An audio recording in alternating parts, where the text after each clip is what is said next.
Now that we've finished our koiguchi, we're going to move on to the bulk of the saya, which is building a box basically around our blade, and that's how we're going to make ours. Now a traditional saya, like as I said in the koiguchi video, is actually built, it's carved around the blade, so it actually fits the profile of the blade all the way down the length, and that creates a very nice custom fit, keeps the blade nice and snug. However, to save yourself some time, since this is mostly like a prop or a showpiece, and no one's actually going to see down the length of your saya, we're going to kind of do a cheating method and do like what I call the box method, which is going to be very similar to how we did our ska. We're just going to make it longer. But the same concepts are going to apply. So to start off with, you need your katana in a mostly finished state.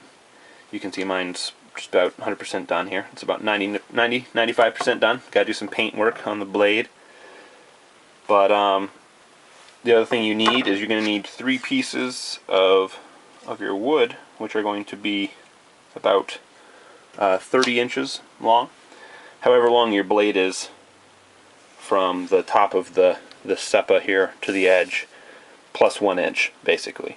So if you made yours longer than mine in the tutorials, then you have to have a longer piece of wood to accommodate for that. But we're going to start off with making our U bracket, which is going to be the center of our saya box piece. And how we're going to do that is we're just going to take our blank piece of wood that has one side here, which is nice and square. This, just a factory edge, nice and square. The bottom doesn't have to be square, and the top doesn't have to be square, because we're going to take some precautions against that. But what we want to do is just line up our katana on the top edge, so that the edge of our seppa, this edge of the seppa here, this back edge, is going to line up with the corner of the piece of wood there. And you can see that that's going to create a gap on the top, but don't worry about that. We'll fix that and make sure it's nice and square. But so just make sure that this seppa is on the corner there, and then down the bottom of your blade, make sure that you've got about the same away, and you can actually give yourself even more, because just a little bit past here is where the bottom of your saya is going to be, so you want to make sure that you have enough to accommodate this curve of your katana all the way down. So give yourself about 1/4 of an inch in from this edge to your tip, and then on this side, like I said, you can go a little bit further in.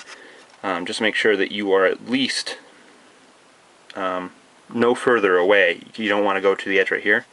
You want to make sure that your seppa is fully onto that corner like that. And again, that's so that later on we can actually make sure that that profile that we've cut for our seppa, that teardrop shape, is going to go all the way down the length of our blade. It'll look really nice. So once you've drawn that out, and like I said, once you have it lined up, you just draw it out, trace around it, and then cut that line out. Now you'll notice that your habaki is going to stick out a little bit more than your blade.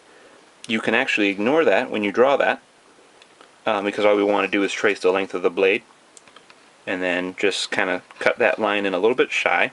That way you have a little bit more room to work with. But don't just trace, what I mean is don't trace around your habaki like that. Instead of it going like this, just kind of freehand a line that will follow the rest of your blade. I know it's kind of hard to understand what I'm talking about, but basically we don't want that space cut out where our habaki sticks out.